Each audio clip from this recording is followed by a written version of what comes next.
Hi there, I'm Stasha the Period Coach, and I'm here today to talk about PMS and caffeine. Oh boy, it's a doozy. Caffeine is a tough one for women. We like to think that whatever men can do, we can do bleeding, and that's true. But there are some fundamental differences between how our body works and how men's bodies work. And one of those things is in the field of caffeine. A dude can eliminate caffeine quickly from their body, but for women, it actually stays in your body for 24 hours.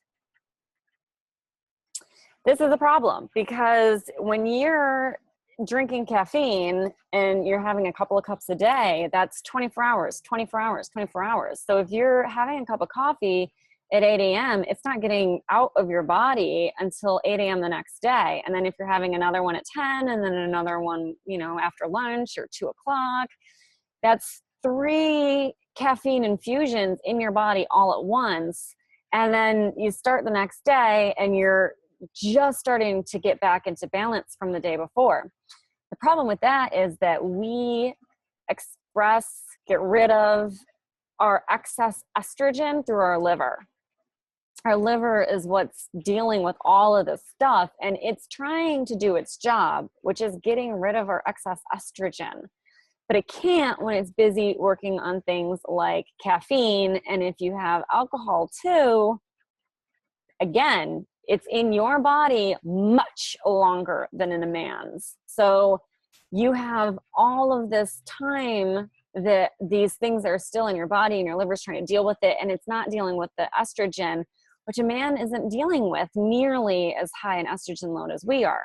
So I know, I get it, and I am right there with you. I am from Brooklyn. I love coffee, real coffee, not this Nancy sissy coffee in watered down American stuff. I like a real coffee. I lived in Greece and Israel and Egypt. I know my coffee, believe me.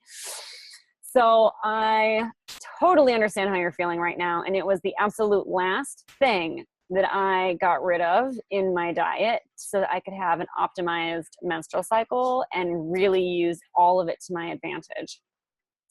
Okay, so I wrote some notes down here about caffeine because I just wanted to be sure that I gave you guys some of the top things that influenced my thinking and how I actually ended up getting rid of it completely. If you want more support in this, I highly recommend you jump into FPMS with me because it is so much easier to do with other women who understand what you're going through and have survived, and also just ideas for substituting to get through it. I still have a rich, dark, bitter drink at least once a day, if not a few times a day, and I've got some good substitutions for you, okay? So hang tight. Caffeine creates and increases PMS in women, all right? PMS can be mood swings, headaches, irritation, bloating, painful boobs, cramps, painful periods leading from PMS into our periods. It can really increase your cramping.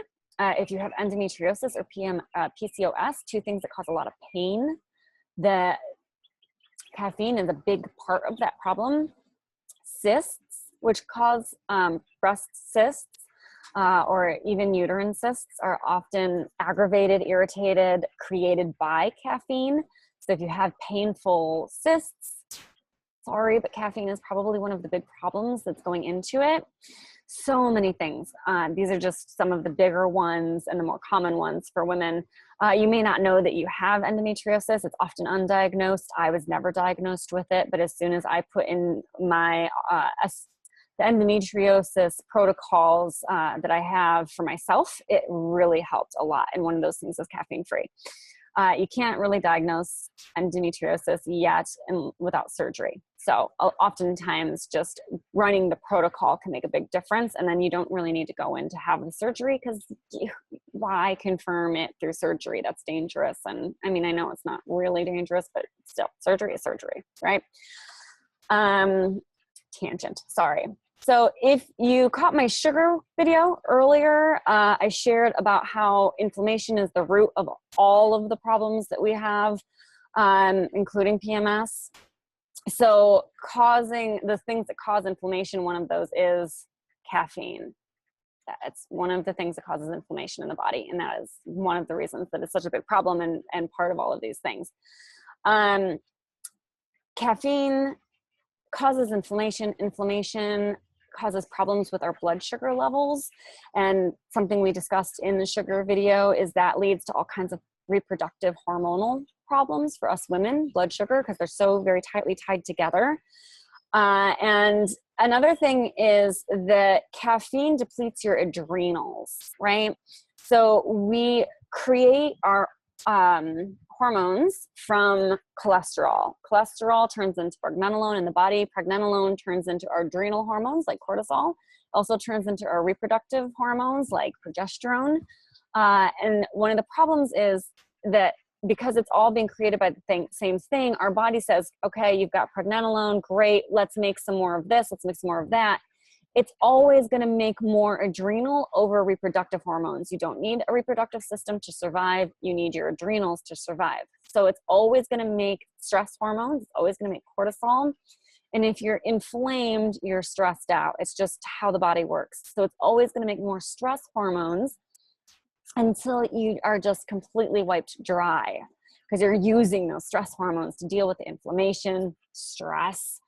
Even if you don't think you're stressed out, you live in the world. There's stress, there's social stress, there's relationship stress, there's business stress, all of those kinds of things. So dealing with that is going to be a big part of what you really need to do. And part of that is dealing with caffeine. And I know you think that you can't survive, wake up in the morning, deal with it, but you would be amazed how much more energy you have when you're not drinking caffeine, because caffeine is causing your body to steal from your energy.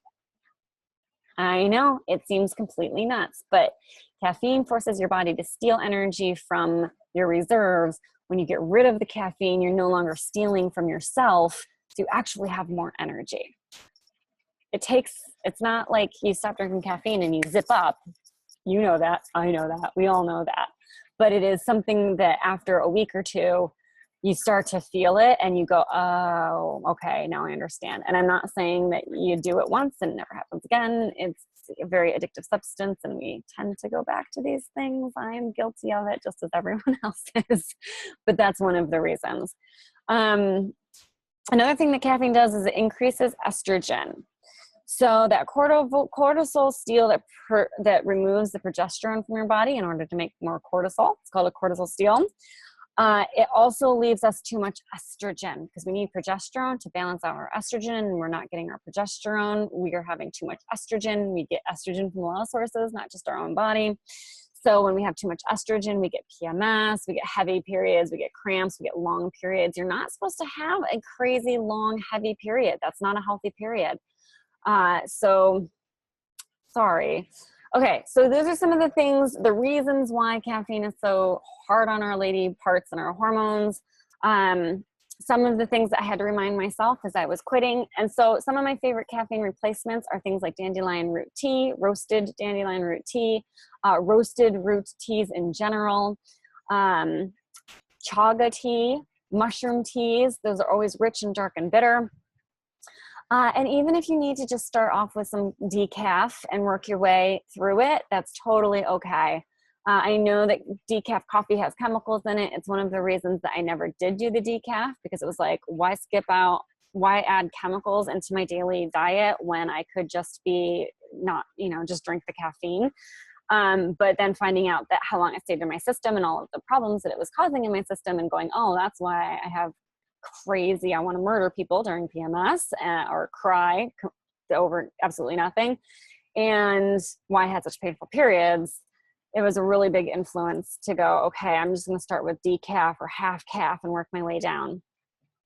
Yep, I know there's chemicals in it, but it's a great way to get started, and then you can start moving your way into those teas. And one of my favorite products is a roasted root blend made by RR Superfoods, Raw Revelations Superfoods in San Diego. They are online. You can buy and order and ship from there. I love it so much that I have an affiliate link for it, because in FPMS, which is Eating with Your Cycle program that I have, it's my recommendation for everyone if they would like to get rid of the caffeine without losing that rich, delicious drink, to pick it up. It's also in YBYF, Your Business, Your Flow, my signature program for female entrepreneurs. It's in there because I believe in it so much. It's also in the Red Circle Lady Business, our free Facebook group for everybody. It's in the file section under the resources tab, because that's how much I love it. Like, I have put my affiliate link everywhere because I love it so much. My goal is to eventually get a free bag of my own, just because I keep talking about it to everybody.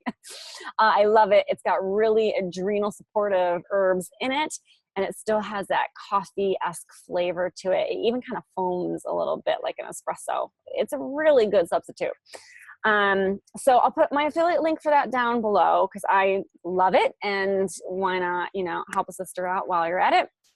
And they do ship, so you can totally talk to them about shipping to you. I'm also going to put the link to my 8 favorite PMS defeating superfoods, so you can grab that as well if you'd like. And if you're interested in taking this step further and having support, I hope to see you in one of my programs, be it FPMS or YBYF, when the doors are open. So I can't wait to see you on the inside. Thank you.